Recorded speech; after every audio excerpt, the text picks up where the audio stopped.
tunog ng Maynila tuwing madaling araw ay parang musika sa pandinig ng isang batang sanay sa kalye, busina ng jeep, yabag ng mga taong nagmamadali, at ang huni ng mga basurero sa likod ng truck. Sa isang sulok ng kalye ng Tondo, sa ilalim ng lumang kariton na tinakpan ng sirang trapal, doon nakahimlay si Nico.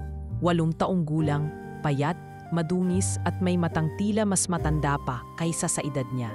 Sa murang edad, naranasan na ni Nico ang lahat ng pwedeng ikamatay ng isang bata. Gutom, lamig, pang-aabuso at kalungkutan. Iniwan siya ng kanyang ama noong siya'y 4 na taong gulang pa lamang. Hindi na niya maalala ang mukha nito. Ang kanyang ina, si Aling Teresa, ay pumanaw 1 taon matapos siyang iwan ng ama. Matapos tamaan ng matinding lagnat at hindi nadala sa ospital dahil walang pera. "Ma, babalik pa ba si Papa?"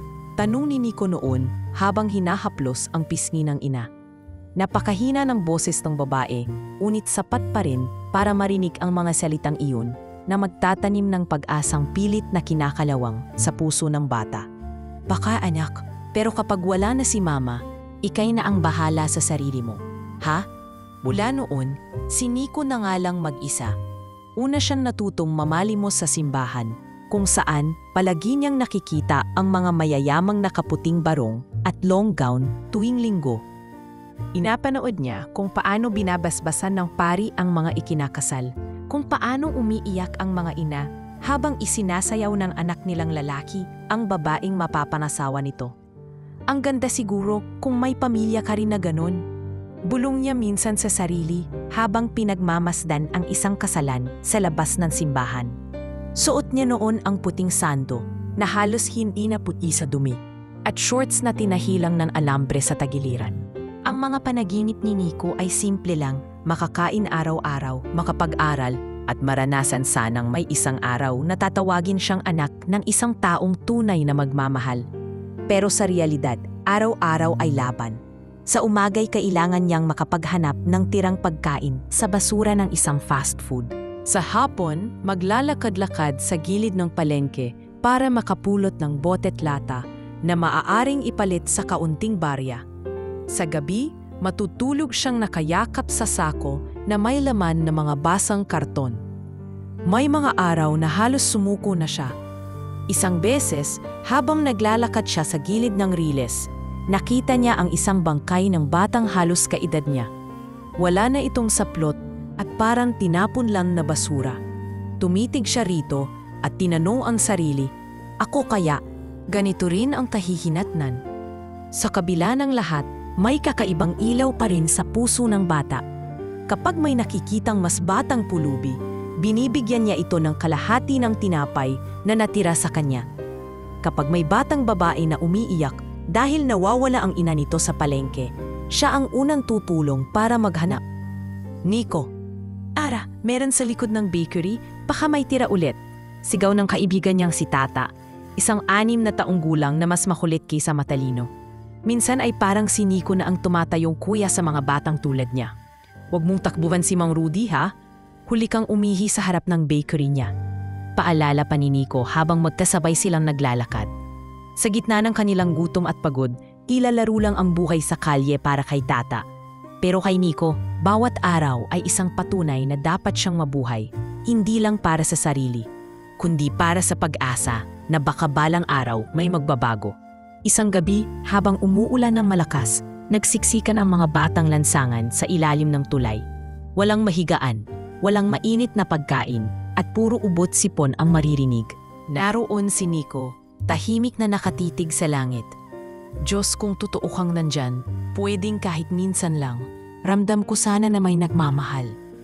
Walang sagot mula sa langit, maliban sa patuloy na pagbuhos ng ulan. Pero kinabukasan, isang matandang lalaki ang lumapit sa kanya. May suot itong kupas na sombrero, dala ang kariton na puno ng kalakal.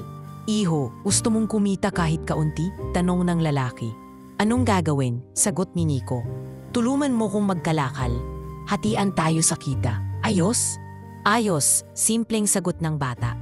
Mula noon, naging bahagi na ng araw niya ang pag-ikot kasama si Mang Emong. isang dating basurero na walang sariling anak pero may pusong mas malawak pa sa Maynila. Sa murang edad, natuto si Nico na kahit gaano kasungit ang mundo, may mga taong handang magbigay ng kaunting liwanag. Hindi man siya sigurado sa kinabukasan, ang alam niya lang, hanggat may araw pa bukas, lalaban siya pilit pa ring hinahanap ni Nico ang kanyang lugar sa mundo.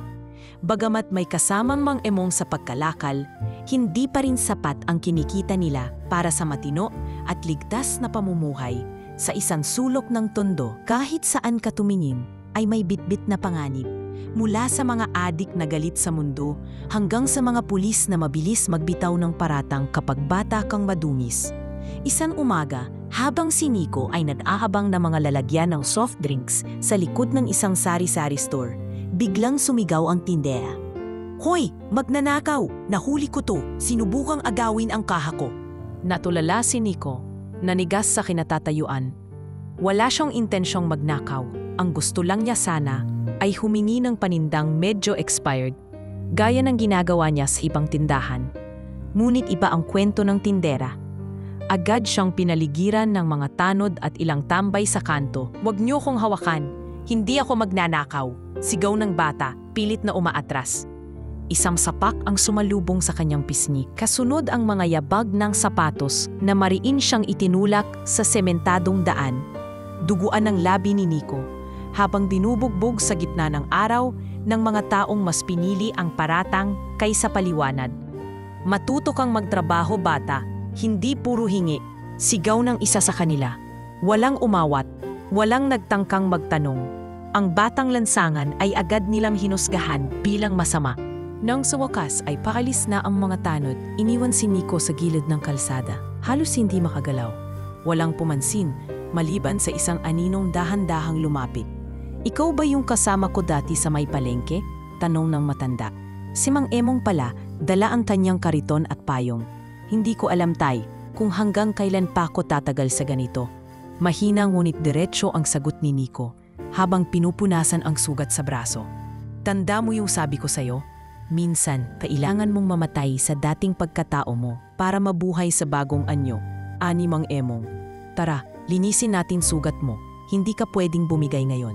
Sa isang tagpi-tagping bahay na yari sa yero at kahoy, doon pansamantalang nakitira si Nico kay Mang Emong.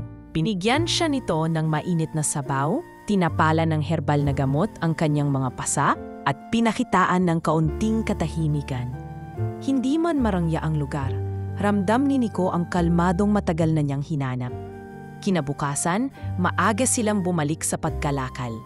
Sa gitna ng init, alikabok at siksikan ng mga estero, natutunan ni Nico ang mga tuntunin ng lansangan mula kay Mang Emong. Kung paano ang bakal ay kailangang hipitin at putulin bago tanggapin sa junk shop. Kung paanong ang papel ay kailangang tuyo at maayos. At higit sa lahat, kung paanong ang tao ay kailangang marunong magbaba ng pride para mabuhay. Sa gitna ng isang tambakan ng basura, habang kinukuha ang ilang bakal, napansin ni Nico ang isang maliit na itim na notebook. Basang-basa at puno ng kalawang ang gilid, pero binuksan niya pa rin ito. May sulat sa unang pahina. "Kung hindi mo pa nakikita ang dahilan kung bakit ka nabubuhay, huwag mong tigilan ang paglalakad." Napangiti si Nico. Sa unang pagkakataon, may nabasa siyang bagay na tumama sa puso niya. Lumipas ang ilang linggo, ngunit hindi pa rin niya makalimutan ang pambubugbog sa kanya.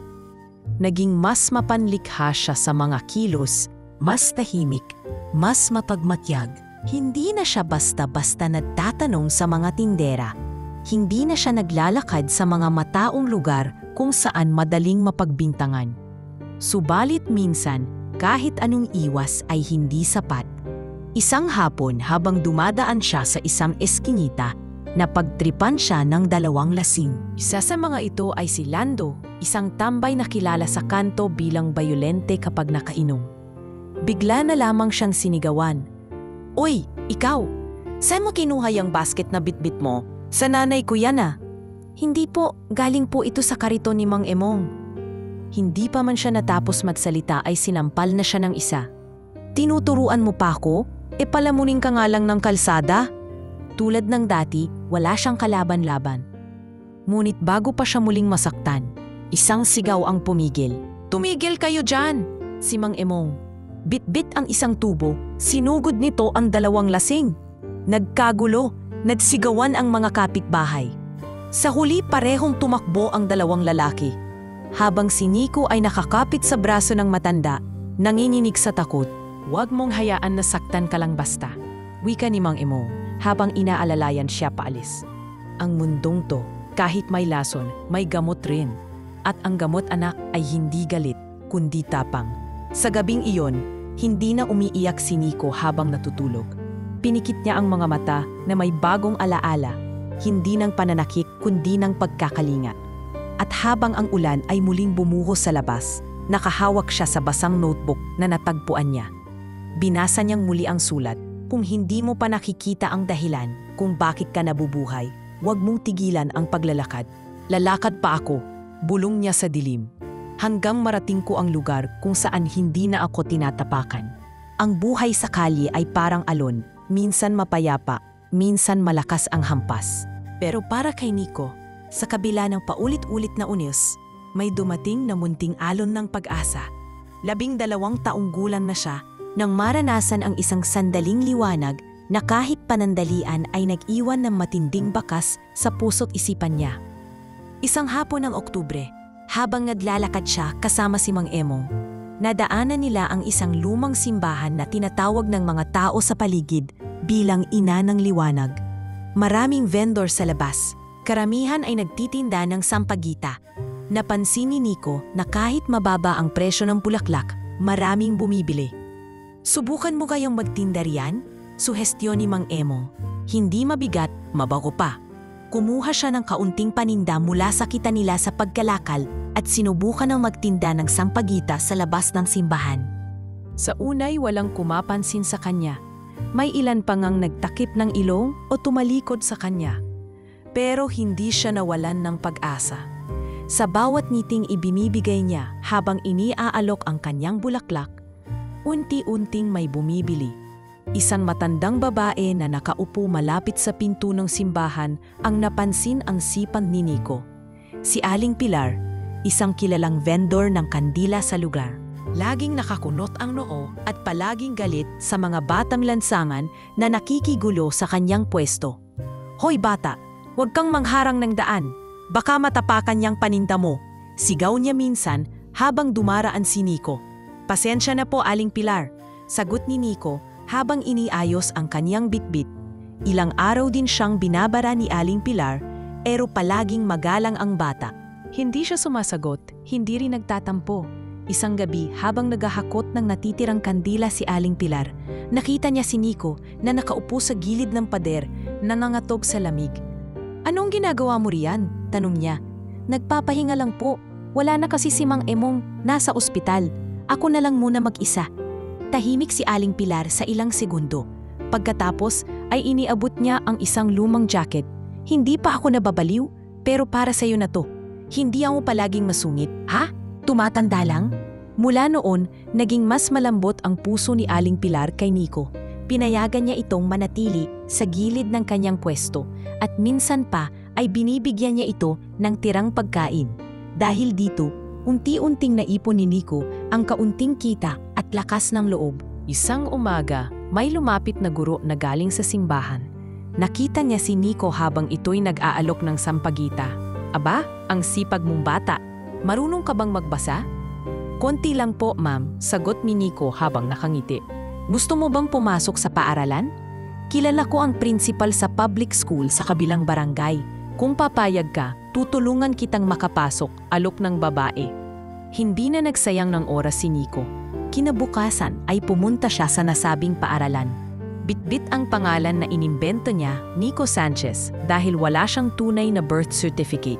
Tinanggap siya pansamantala bilang special case. Ang kanyang unang linggo sa eskwela ay pumunang kaba, tuwa at pag-asa. Hindi siya sanay sa klase. Hindi siya marunong sa lahat ng asignatura, pero nakikinig siya. At tuwing recess, kahit wala siyang baon, hindi siya umaalis sa upuan. Nagbabaka sakaling baka maulit pa ang araw na iyon. Isang araw, habang naglilinis siya ng blackboard, milapitan siya ng isa sa mga guro. Alam mo, Nico, ang sipag mong bata. Sana maiproseso natin ang mga papeles mo para tuloy-tuloy ka na. Ngunit dito rin nagumpisa ang panibagong bangungot. Nang dumating ang school administrator upang hanapan siya ng legal na dokumento, wala siyang maipakita. Ni hindi niya alam ang tunay niyang kaarawan. Walang birth certificate, walang guardian. At nang mapansin ito ng school principal, agad siyang pinaalis. Pasensya ka na, Nico, pero may mga patakaran tayong sinusunod. Bumalik ka na lang kapag may dala ka ng dokumento. Umiiyak siyang lumabas ng gate. Hawak-hawak ang papel kung saan nakasulat ang pangalan niya, pangalan na siya lang ang may alam. Para sa kanya, 1 linggo lang pala ang buhay ng isang pangarap. Bumalik siya sa simbahan. Suot pa rin ang uniform na hiniram niya sa isang kakilalang vendor. Doon siya muling umupo sa gilid ng pader. Pinagmamasdan ang mga batang lumalabas ng paaralan. Bit-bit ang mga bag na puno ng gamit. Habang siya naman ay bit-bit ang lungkot at galit na hindi niya mailabas. Lumapit sa kanya si Aling Pilar, may dalang mainit na tinapay. "Pinasok mo raw ang eskwela, ha?" tanong nito. "Sandali lang po. Hindi pala pwede ang tulad ko doon." "Hindi totoo yan," sagot ni Aling Pilar. "Ang mundo lang ang nagsabing hindi pwede, pero tandaan mo to. Hindi lang diploma ang sukatan ng katalinohan. Yung mga batang hindi natutong sumuko, sila ang tunay na matalino."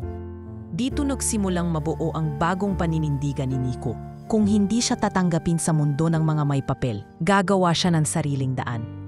Sa paglipas ng mga buwan, natutunan ni Nico kung paano maging invisible sa mata ng lipunan. Sa edad na 13, sanay na siya sa bawat sulok ng Maynila. Alam niya kung anong oras dumarating ang truck ng grocery na may sirang paninda, saan ni mayamang pamilya na malapit sa simbahan, at kung anong eskinita ang ligtas tulugan tuwing gabi. Ngunit sa kabila ng lahat ng ito, bitbop pa rin niya ang simpleng pag-asa na balang araw may makakakita sa kanya. Hindi bilang isang batang lansangan, kundi bilang tao. Isang araw ng linggo, abalang-abala si Nico sa pagtitinda ng sampagita sa labas ng simbahan nang may mapansin siyang kakaiba. Isang babaeng nakasuot ng wedding gown ang naglalakad palayo sa simbahan. Magulo ang buhok, basa ang pisngi at buhat-buhat ang laylayan ng kanyang damit habang humahagulgol sa gilid ng kalsada. "Bride yon bulong ng mga vendor sa paligid. Tumakas yata sa kasal, sabat ng isa. Si Nico, dala ang kaunting sampagita, ay sinundan ng babae mula sa ligtas na distansya. Sa kanyang isipan, hindi ito normal na eksena, parang pelikula. Pero ramdam niya na totoo ang sakit ng babaeng ito. Sa tabi ng waiting shed, biglang tumigil ang babae at naupo. Napansin ni Nico na may bumagsak mula sa kanyang kamay. Isang kutsarang bakal, makintab at may palamuti sa dulo. Mabilis niya itong dinampot at lumapit ng dahan-dahan. "Miss, excuse me po, nahulog niyo po to." Sabay abot ni Nico sa kutsara. Napatingin ang babae. Puno ng luha ang kanyang mata. Ilang segundo siyang hindi kumikibo. Parang biglang naalala niyang may ibang mundo sa paligid. "Salamat," mahinang tugon nito. "Okay lang po ba kayo?" Tanong pa ni Nico. Hindi alintana ang mga dumadaang tao sa paligid. Hindi agad sumagot ang babae. Pero napangiti siya ng bahagya. "Hindi ko alam," sagot niya. "Alam mo ba kung gaano kasakit kapag lahat ng tao ay inaasahan mong masaya sa araw mo, pero isa lang pala ang pwedeng sirain ang lahat?" Tahimik lang si Nico. Alam niya ang pakiramdam ng sirang araw. Alam niya ang pakiramdam ng iniwan. "Hindi niyo naman po kailangang magpakasaya sa harap ng iba kung wasak naman kayo sa loob," sagot ng bata.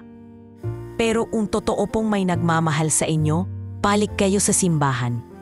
Napatingin muli ang babae sa kanya. Hindi na lang ito basta bata sa lansangan. Sa kanyang harapan ay isang batang halos kasing gulo rin ng kanyang nararamdaman ang buong pagkatao. "Ikaw ba, may nagmamahal sa'yo?" tanong ng babae. Napangiti si Nico, pero kitang-kita ang kirot sa mata niya.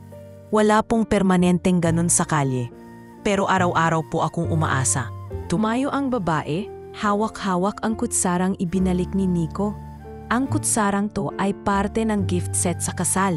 Binigay sa akin ng lola ko. Sabi niya, ito raw ang paalala na kahit gaano kapait ang sitwasyon, may kutsara pa rin kukuha ng tamis sa buhay. Pasensya na po kung binalik ko. Akala ko kasi mahalaga. Mahalaga na, kaya salamat. Hindi na nagtanong si Nico ng iba pa. Tumalikod siya at bumalik sa kanyang pwesto sa harap ng simbahan. Mula sa malayo, pinanood niya kung paano unti-unting bumalik sa harap ng simbahan ang babae. Hawak-hawak ang kutsarang bakal na parang pamana ng lakas ng loob. Kinagabihan, habang kumakain siya ng tinapay sa tabi ng kariton ni Mang Emong, ibinahagi niya ang nangyari. Nagbalik siya yung bride. Dahil lang sa kutsara, napatawa si Mang Emong habang ngumumuya ng ginisang sardinas. Hindi lang kutsara ang binalik mo, Nico. Binuhay mo ang puso ng taong naligaw ng loob. Yan ang hindi nabibili sa palengke. Yung lakas mong magbigay ng pag-asa kahit ikaw ang walang-wala. Mula noon, naging bahagi ng katahimikan ni Nico ang mga taong minsan niyang nadaanan at nabigyan ng lakas. Hindi na niya muling nakita ang bride, pero hinding-hindi niya rin malilimutan ang eksenang iyon.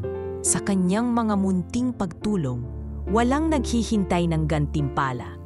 Pero ang pana-eksenang tulad noon ang nagsilbing patunay na kahit ang isang simpleng kutsara, kapag inabot ng tama sa tamang oras, kayang baguhin ang desisyon ng isang tao na muntik ng sumuko.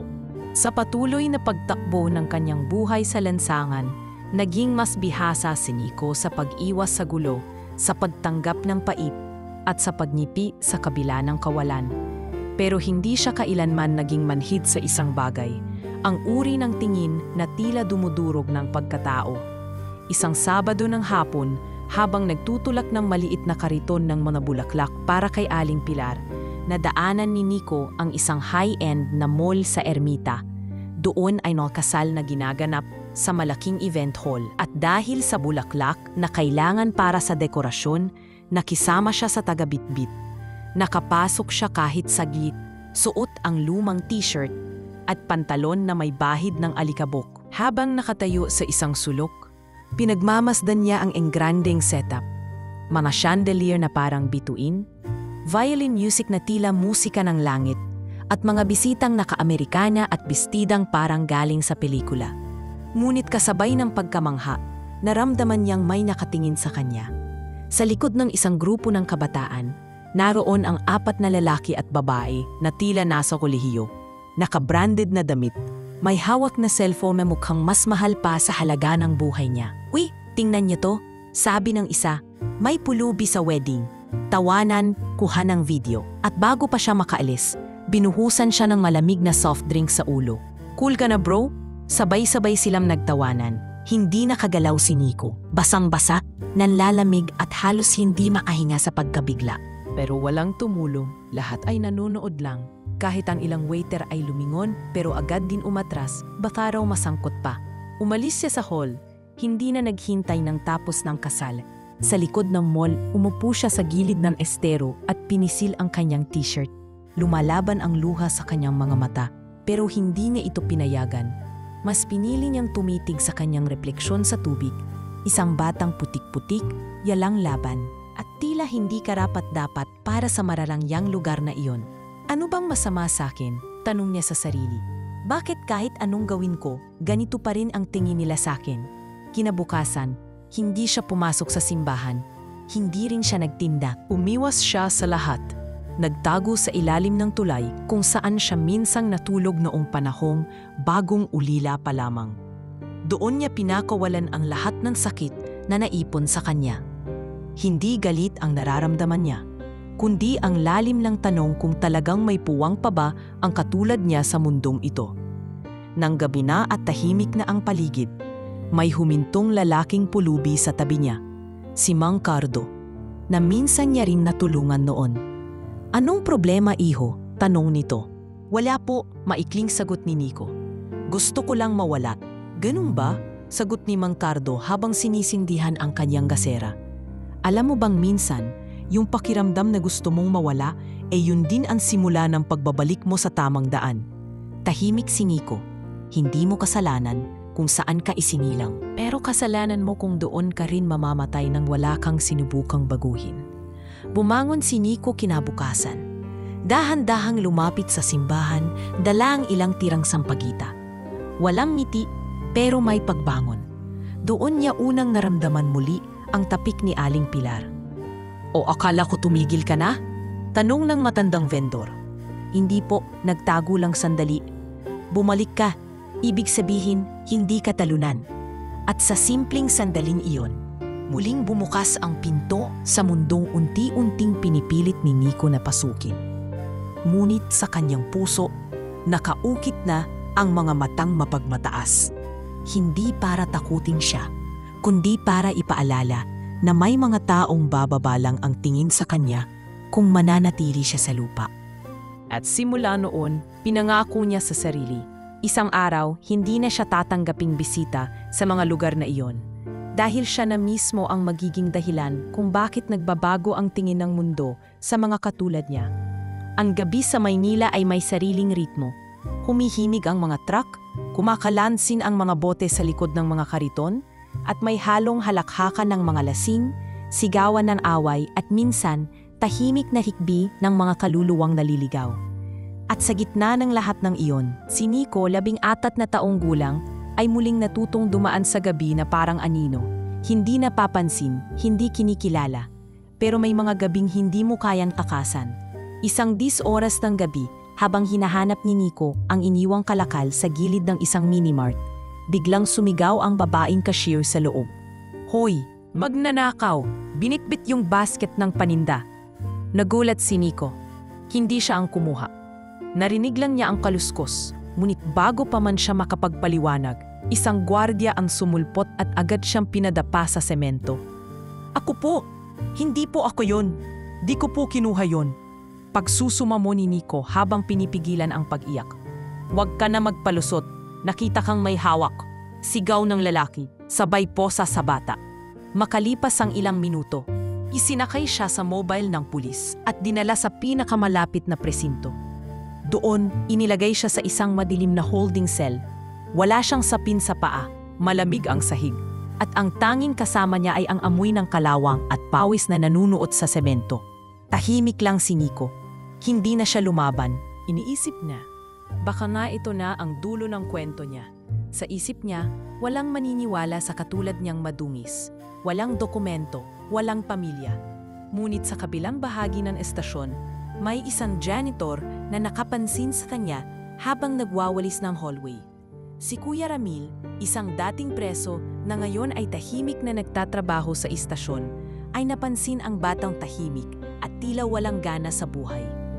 Hoy, iho, sabi nito habang nag-aalok ng malamig na tubig, bata ka pa, ba't ka napadpad dito? Tumingin si Nico sa kanya. Wala po akong intensyong magnakaw, pero hindi po ako pinakinggan. Ganyan talaga minsan, lalo na pag ang itsura mo ay hindi pasok sa paningin ng mundo, sagot ni Kuya Ramil habang naupo sa tabi ng rehas. Pero alam mo, minsan yan ang regalo, kasi kapag hindi mo kailangan ang approval ng mundo, mas kaya mo buuin ang sarili mong danggal. Hindi sumagot si Nico, pero sa loob niya, tila may bahagyang gumaan. Kinabukasan, dumating ang opisyal na ulat. Hindi si Nico ang nakita sa CCTV. Isa palang batang mas matanda sa kanya ang kumuha ng paninda at tumakbo sa kabilang eskinita. Agad siyang pinalaya, walang pasensya, walang sorry. Basta't inabutan lang siya ng lumang tinapay at itinuro palabas ng gate ng presinto. Paglabas niya, bumalik si Kuya Ramil. Dala ang isang piraso ng papel na may sulat. To, address ng shelter para sa mga batang kalye. Subukan mong tumuloy, baka mas may tsansa ka doon. Iningnan ni Nico ang papel. Isang simpleng address lang. Bahay Pangarap, Staana, Maynila. Walang garantiya. Walang pangalan ng tagapagturo. Pero sa puso ni Nico, may bumubulong na baka. Baka lang, ito na ang matagal niyang hinahanap. Tumango siya kay Kuya Ramil. Salamat po. Wala yon. Basta pangako, kapag naging mabuting tao ka balang araw, huwag mong kalimutang may isang janitor na nakakita sa'yo bilang tao, hindi kriminal. Umalis si Nico sa presinto, hindi bilang talunan, kundi bilang batang muling nabigyan ng direksyon. At habang tinatarak niya ang daan papuntang Sta Ana, sa gitna ng ulan at ambon, tangan-tangan niya ang piraso ng papel na maaaring maging daan patungo sa tahanang hindi pa niya nararanasan. Isang tahanan na hindi lang bubong, kundi may kasamang pag-asa. Malayo ang Sta Ana mula Tondo, pero para kay Nico, ang bawat hakbang ay parang pag-akyat sa hagdanan ng isang panaginip. Sa kanang kamay ay hawak niya ang address na isinulat ni Kuya Ramil. Sa dibdib ay baong tanong, tanggapin kaya siya roon? At kung tatanggapin man, hanggang kailan? Pagdating niya sa bahay pangarap, isang lumang bahay ito na may 2 palapag, yari sa kahoy, at may malaking krus sa itaas ng pinto. Hindi ito marangya, pero tila may mainit na presensyang bumabalot sa paligid. Sa labas ay may bakuran na may tanim na gumamela at ilang laruan ng bata. Parang hindi institusyon, parang tahanan. Pumasok si Nico sa gate at agad siyang sinalubong ng isang madre na nakaasul at puting belo. Anong kailangan mo, iho? Tanong ng babae. May banayad na tono ng pagkabigla sa hitsura ng basang bata. Ako po si Nico. Binigay po ito sa akin ng isang janitor sa presinto. Sabi niya, dito raw po ako pwedeng tumira. Sabay abot ng papel. Tinanggap ng madre ang papel at ngumiti.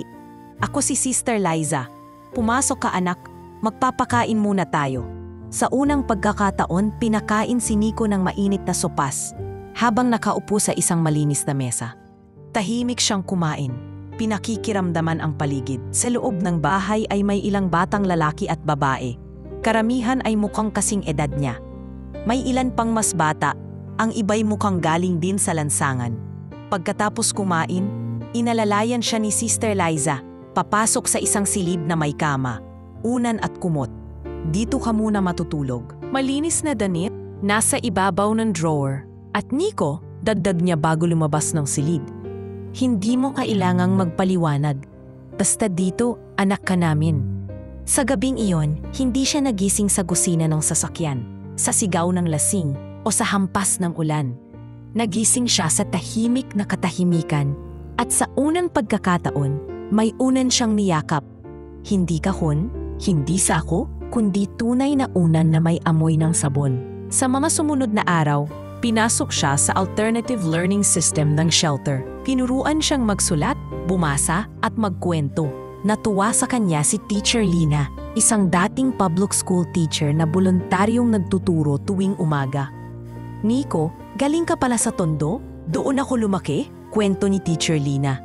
Opo, sa ilalim po ng tulay ako natulog dati. Ang galing mong magsalita. Marunong ka ring makinig. Sa tingin ko marami kang mararating. Napangiti si Nico. Hindi dahil may pinangakuan siya, kundi dahil may naniwala. Kasabay ng mga aral sa loob ng silid-aralan ay ang mga gawain sa bahay. Naglilinis siya ng bakuran, tumutulong sa paghahain ng pagkain at minsan ay nagkukumpuni ng mga sirang laruan. Sa bawat araw, tila natutunaw ang makapal na kalasag ng takot at galit sa puso niya. Ngunit sa ika-6 na buwan niya sa bahay pangarap, isang trahedya ang yumanik sa kanilang tahimik na mundo.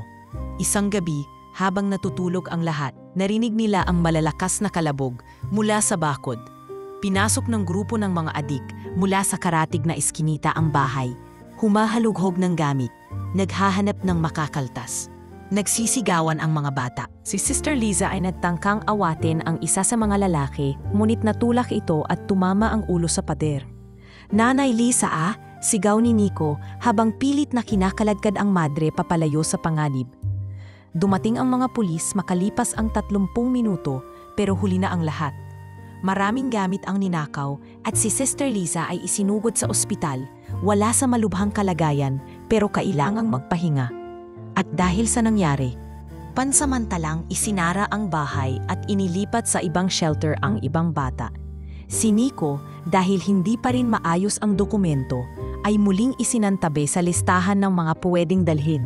Pasensya na Nico, sabi ng isang social worker. Iba ang proseso kapag walang birth record. Dala ang kaunting gamit at ang maliit na notebook na pinagsusulatan niya ng mga kwento at pangarap. Muling bumalik si Nico sa lansangan. Bitbit hindi ang kabiguan, kundi mga alaala ng isang sandaling nagkaroon siya ng tahanan. At sa bawat gabi, sa ilalim ng poste ng ilaw, isinusulat niya ang natutunan niya kay Sister Liza. Ang tahanan ay hindi lang lugar. Ito ay pakiramdam na may nagmamahal sa'yo kahit hindi ka perpekto. At kahit mawala man ito, may kakayahan kang buuin itong muli. Muling lumanghap ng usok si Nico habang nilalakad ang kahabaan ng avenida.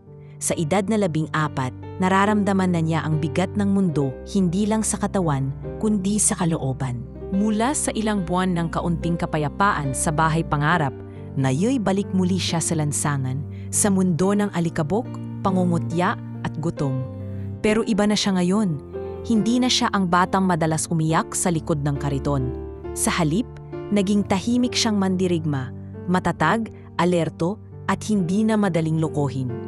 Kung dati ay takot siyang lumapit sa tao, ngayon ay marunong na siyang tumingin sa mata, hindi para makipagsigawan, kundi para ipakitang hindi na siya basta-basta.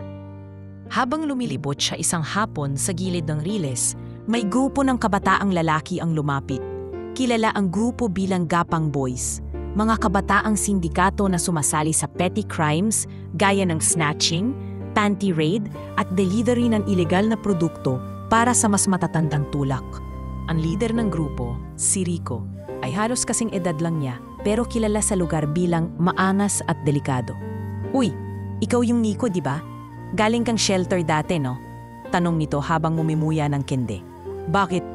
Maiksi ngunit matatagrang sagot ni Nico. Tara, samahan mo kami mamaya. Easy job lang. Kuha ka lang ng package sa may Blumentritt, tapos hatid sa likod ng palengke. Bibigyan ka naming 2,000. Isang oras lang yon. Hindi sumagot si Nico. Alam niya kung anong klasing package iyon. Matagal na niyang naririnig ang kwento. Mga batang ginagamit sa drug runs. Tapos kapag nahuli, iwanan sa ere. Hindi siya tanga. At higit sa lahat, hindi na siya uhaw sa ganong klase ng pera. Sorry, hindi ako interesado. Sagot niya. Tumaas ang kilay ni Rico. Ang yabang mo na ha. Akala mo kung sino. Dati nga palamunin ka lang sa kalye. Mas pipiliin kong magutom kaysa mawalan ng dangal. Matapang na sagot ni Nico, sabay talikod.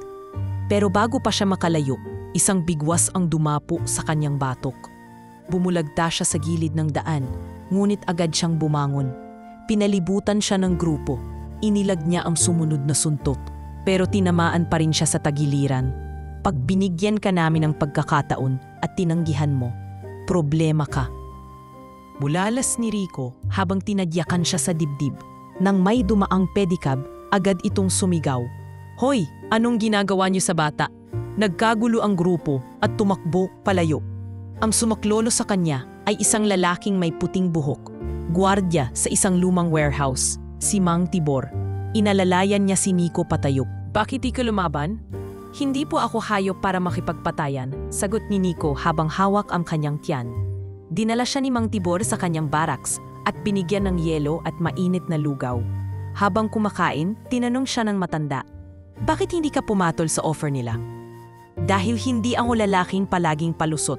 Gusto ko, kahit mabagal ang progreso ko, malinis ang paraan. Yan ang tunay na lalaki, sabi ni Mang Tibor. Hindi yung maangas, kundi yung marunong tumanggi kahit gutom na. Sa mga sumunod na araw, doon muna tumuloy si Nico sa maliit na silid sa likod ng warehouse. Bilang kapalit, tumitulong siya sa pag-aayos ng stock, paglilinis ng bodega, at minsan ay pagbabantay ng gate. Sa simpleng pamumuhay, unti-unti niyang natuklasan ang halaga ng disiplina. Inigyan siya ni Mang Tibor ng maliit na kwaderno. Gamitin mo to, isulat mo ang mga bagay na hindi mo kayang sabihing malakas, baka makatulong, aniya. Isinusulat niya roon ang bawat araw ng kanyang buhay. Mula sa paminsang sakit ng katawan, alaala kay Sister Liza, hanggang sa mga prinsipyo niyang hinubog ng lansangan. At habang sinusulat niya ang bawat detalye, mas lalo niyang naintindihan kung sino siya. Hindi siya basta batang lansangan. Isa siyang tao. May boses. May konsensya. May laban. At isang gabi, habang nakadungaw siya sa bituin at hawak ang kwaderno, ibinulong niya sa sarili, hindi ako papayag na ito lang ang kwento ko. 3 taon na ang lumipas, mula nang una siyang tumapak sa bahay pangarap. Ngayon si Nico ay 15 taong gulang.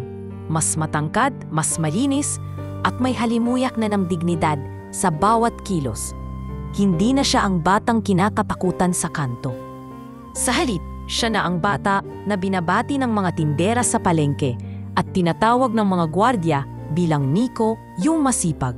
Dahil sa tulong ni Mang Tibor, tinanggap siya bilang assistant sa isang maliit na flower shop malapit sa simbahan sa Intramuros.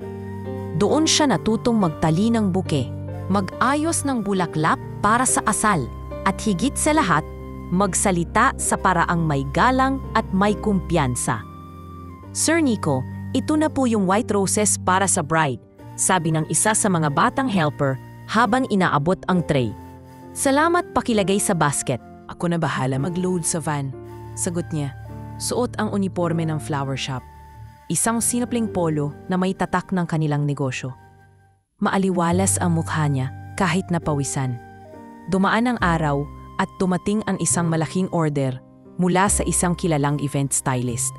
Isang kasal ng prominenteng pamilya sa bansa ang gaganapin sa simbahan malapit sa shop nila. Kailangan nilang maghatid ng daan-daang bulaklak, ayusin ang altar at siguraduhing handa ang lahat bago magsimula ang seremonya. Nico, bilang isa sa pinakamaasahang assistant, ang inatasang tumulong sa mismong site. Maaga siyang dumating sa simbahan, bit-bit ang mga puting rosas, lilies at orchids. Bawat hakbang niya sa loob ng lumang simbahan ay puno ng respeto at pagpipigil sa emosyon. Dahil dito rin siya madalas tumambay noon para manood ng mga kasal na parang imposible para sa katulad niya. Ngunit sa araw na ito, kasama na siya sa pagtataguyod ng isang pangarap, kahit hindi niya sariling pangarap. Matapos ang setup, naupo siya sa pinakadulo ng simbahan para magpahinga. Doon niya nakita ang bride, nakaputing gown, may belo, at may hawak na bouquet na siya mismo ang nag-ayos. Limuluha ito habang tinutulungan ng makeup artist ayusin ang ayos niya. Sa isang iglap, bumukas ang pinto sa gilid ng simbahan. Isang lalaking nakasuot ng iin na jacket ang lumapit, may dalang baril at may galit sa mga mata. Mabilis ang lahat. Sumigaw siya. "Hindi ka pwede ikasal, aking ka!" Tumayo ang bride mula sa upuan, nanginginig. Magsisigawan na sana ang mga tao ngunit bago pa maalapit ang lalaki. Tumakbo si Nico mula sa likod, tumalon sa pagitan nila at sinalo ang bala. Isang malakas na putok, isang sigaw, isang sandaling natigil ang mundo. Bumagsak si Nico sa marble floor ng simbahan, duguan. Ang bulaklak na hawak niya ay tumilapon sa gilid ng altar.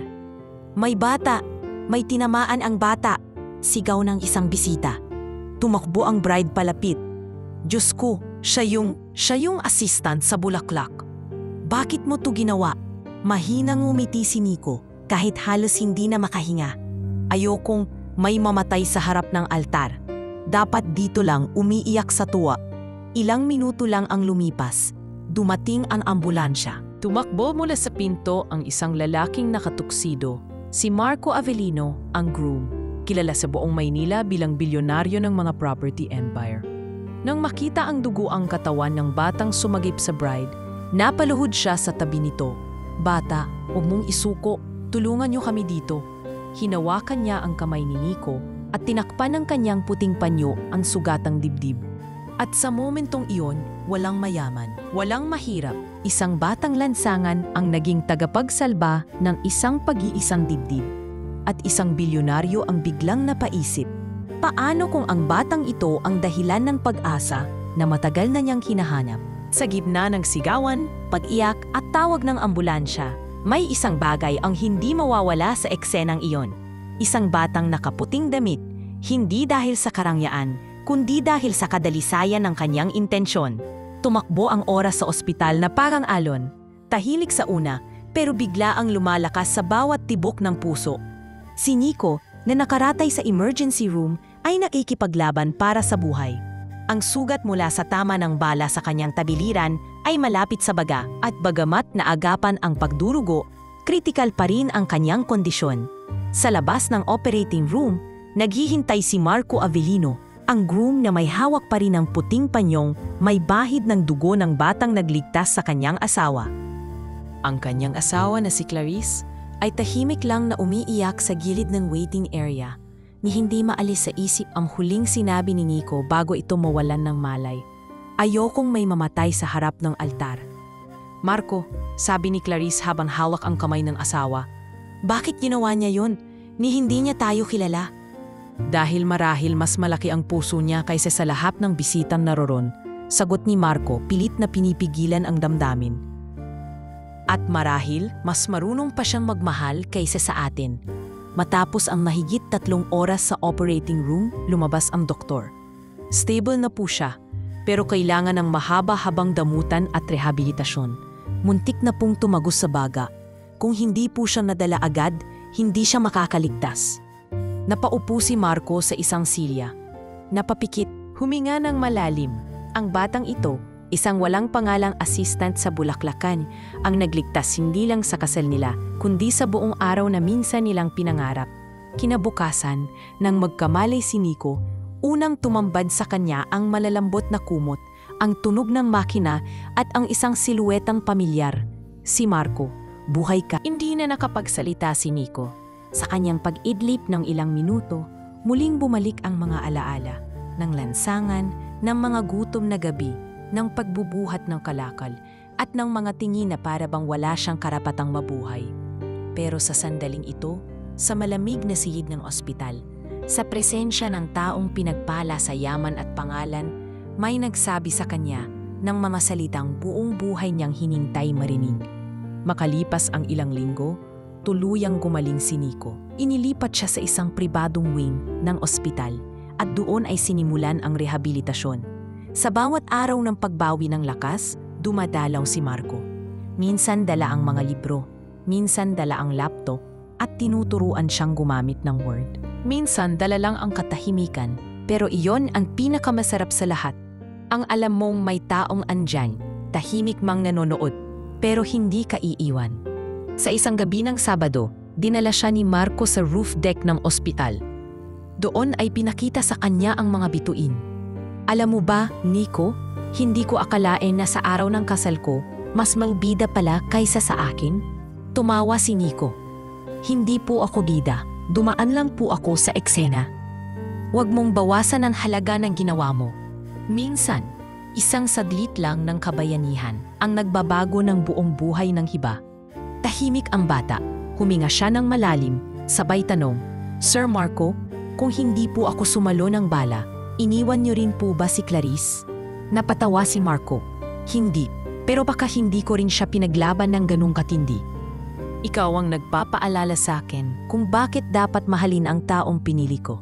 Kaya, Nico, kung hindi ka pa sigurado kung may halaga ka, tandaan mong isa kang buhay na paalala sa akin ng pagmamahal, sakripisyo at pag-asa. Sa gabing iyon, hindi lang katawan ni Nico ang gumaling.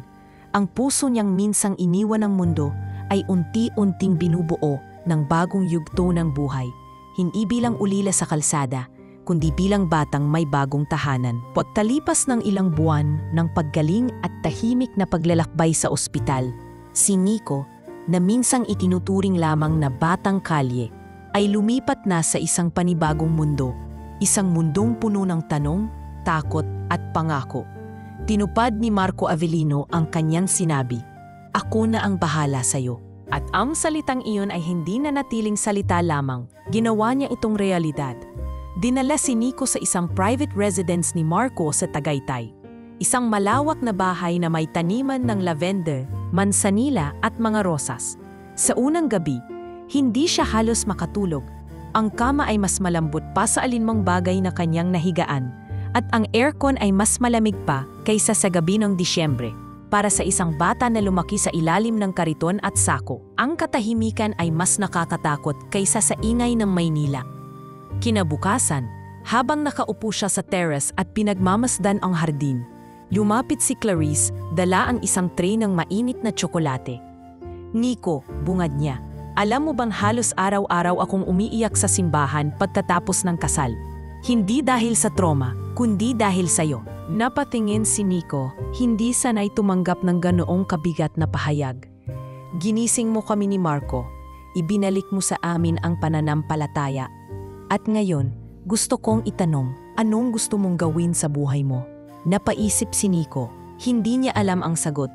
Sanay siyang mabuhay araw-araw para lang makatawid sa gutom, hindi para mangarap. Kaya't ang unang nasambit niya ay simple. Gusto ko pong magtrabaho muna. Kahit anong kailangan niyo dito. Magwalis, magdilig, maglinis. Napangiti si Clarice. Hindi mo kailangang gawin lahat. Pero purong mo pwede mong simulan sa pag-aalaga ng mga halaman. Simula noon, naging hardinero si Nico sa loob ng property. Sa umaga ay nagdidilig ng halaman, nag-aalaga ng mga tanim, at nagtatanim ng bagong punla. Sa tanghali ay tinuturuan siyang gumamit ng laptop, magsulat ng simpleng email at magbasa ng business articles sa tulong ng isang tutor na pinawag ni Marco. Minsang tinanong siya ng tutor, "Nico, kailan ka huling pumasok sa paaralan?" "Sandali lang po, tapos pinalayas din ako kasi wala akong birth certificate." "Gusto mo bang subukan ulit?" Napayuko siya. "Gusto ko po, pero baka hindi rin ako tumagal. Basta't kasama mo si Marco at Clarice may titindig sa likod mo. Hindi ka na mag-isa." Ngunit kahit may bagong simula, hindi pa rin nawawala ang pangungutya ng ilan. Sa isang birthday party na inorganisa para kay Nico ng mga kaibigan ni Marco, may ilang kabataang bisita ang nagsalita habang hindi niya alam na naririnig niya. "Seryoso ba to? Kinuha ng Avelino tong batang ito? Kala ko mag-a-adopt sila ng baby from abroad. Bakit to? Naka-jackpot? Lahat na lang ngayon pwede maging inspirational story." Masakit pero hindi na bago kay Nico ang ganitong uri ng salita. Ang pagkakaiba ngayon may kakayahan na siyang tumindig at wag hayaang lamunin siya ng galit. Nang lapitan siya ni Marco kinagabihan, tahimik lang siya. Ngunit sinabi niya rin, "Ayokong gawin lang akong simbolo. Gusto kong sarili kong lapad ang dalhin ako sa gusto kong puntahan." "Yan ang gusto ko sa'yo," tugon ni Marco. "Hindi ka nagpapadala sa awa. Hindi ka nagpapabiktima. Isa kang manlalakbay, Nico." Sa sumunod na linggo, sinimula na ang proseso ng legal adoption at dokumentasyon para kay Nico. Inulungan siya ng legal team ni Marco upang makuha ang delayed registration of birth, magkaroon ng SSS at PhilHealth at makapaghain ng formal school records. At sa wakas, sa edad na 16, pumasok si Nico sa isang private high school bilang grade 9 student. Hindi na assistant, hindi na batang kalye, kundi isang mag-aaral na may buong mundo sa kanyang harapan. Bagamat nagbukas ang bagong mundo para kay Nico, hindi ibig sabihin ay naging madali ang lahat. Ang buhay sa loob ng isang private school na puno ng anak ng politiko, negosyante at mga kilalang personalidad ay parang pagpasok sa isang banyagang planeta. Sa kabila ng bagong uniforme at maayos na gamit, dama niya sa bawat sulyap ng mga kaklase niya na siya pa rin ay iba. "Alam mo ba, scholar lang yan. Bulong ng isang estudyante sa isa pa. Yan ba yung galing sa kasal na muntik masira? Yung sumalo ng bala?" Sabat ng isa. Halatang may bahid ng pagdududa kaysa paghanga. Pero hindi sumagot si Nico. Pinili niyang patunayan ang sarili sa gawa. Sa bawat subject, siya ang unang natatapos ng pagsusulit. Sa group projects, siya ang laging may dalang plano at ideya. Hindi siya sumisigaw ng husay, pero nararamdaman ito ng mga guro. Isang araw, habang nasa library, lumapit sa kanya ang isang lalaking estudyante. Matangkad, may mamahaling relo, at may ngiting mapang-uyam. Di mo na kailangang masyadong magpakasipag. Kahit anong gawin mo, sa dulo, hindi ka naman tunay na parte ng mundong to. Ikaw, anong ginawa mo para maging parte nito? Sagot ni Nico, mahinahon ngunit diretsyo. Napaatras ang lalaki, at mula noon, hindi na siya muling kinausap.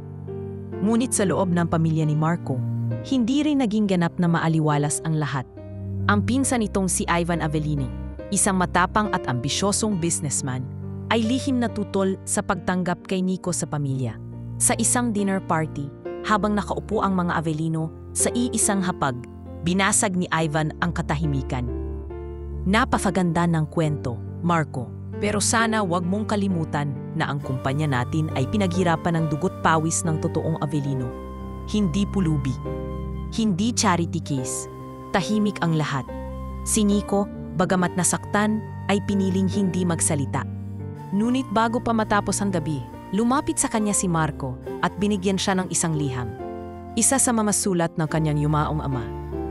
Tunay na mayaman ang taong marunong magbigay ng respeto kahit sa walang-wala. Dahil ang kayamanang hindi marunong tumanaw sa mga pangangailangan ng iba ay kayamanang walang saysay. Habang patuloy ang kanyang pag-aaral, lumalago rin ang tiwala sa kanya ni Marco. Isang hapon, inimbitahan siya nito sa isang board meeting ng isang maliit na negosyo sa Bulaklak na pag-aari ng kumpanya. Pinaupo siya sa tabi ng mga executive at pagkatapos ng meeting, tinanong siya, "Kung ikaw ang magpapatakbo ng ganitong negosyo, anong uunahin mo?" Sumagot si Nico, "Uunahin ko po ang tanong kung bakit ako nagbebenta ng bulaklak.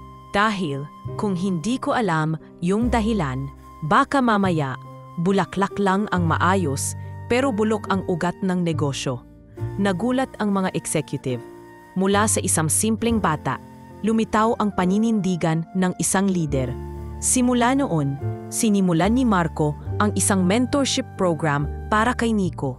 Ngunit kahit gaano pa kaayos ang daan, may lubak pa rin kailangang lampasan. Isang gabi, habang pauwi mula eskwelahan, binato ng hindi kilalang lalaki ang kanilang sasakyan.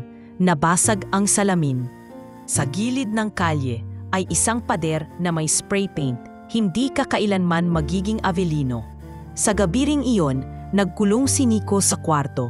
Tiningnan ang kanyang mukha sa salamin, napangiti siya, hindi dahil sa pangungutya, kundi dahil hindi na siya tinatablan ng ganung klase ng sakit. Tiningnan niya ang peklat sa kanyang tagiliran, na tanda ng pagkalapit niya sa kamatayan. At binuksan niyang muli ang notebook na bitbit pa rin niya mula pa noong lansangan. Isinulat niya roon, "Hindi ako naging Avellino dahil sa pangalan. Naging isa ako dahil pinili kong magmahal, magsakripisyo at manindigan." Makalipas ang isang taon, ay kinilalang pinakabatang entrepreneur ng kanilang eskwelahan matapos niyang ilunsad ang Bukid Bulaklak. Isang business proposal na layuning magbigay ng kabuhayan sa mga ex-street children sa pamamagitan ng pagtatanim at pag-aayos ng urban gardens. Ang proyekto ay isinulat niya bilang pasasalamat sa kanyang pinagdaanang mundo. Isang mundong puno ng pasakit, ngunit nag-ugat din ng pag-asa. Sa paningin ng marami, siya pa rin ay dating kalye. Pero sa puso ng mga taong nakakilala sa kanya, si Nico na ngayon ay naging mukha ng pagkatao, paninindigan at bagong simula.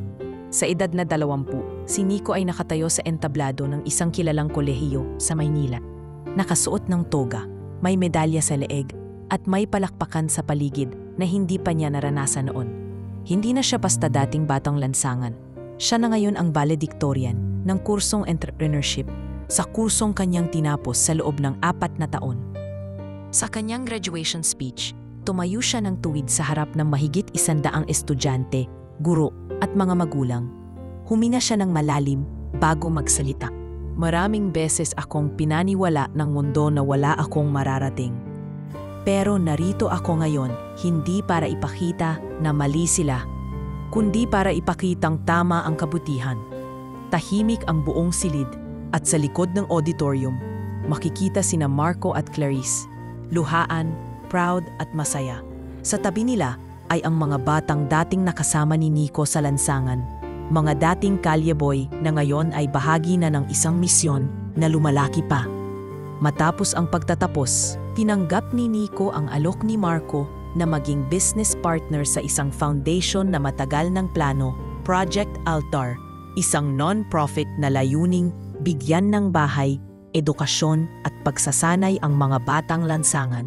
Ang pangalan ay pinili ni Nico bilang paggunita sa mismong simbahan kung saan halos mamatay siya para sa isang tasal at kung saan siya unang muling nabuhay, hindi sa katawan kundi sa pag-asa.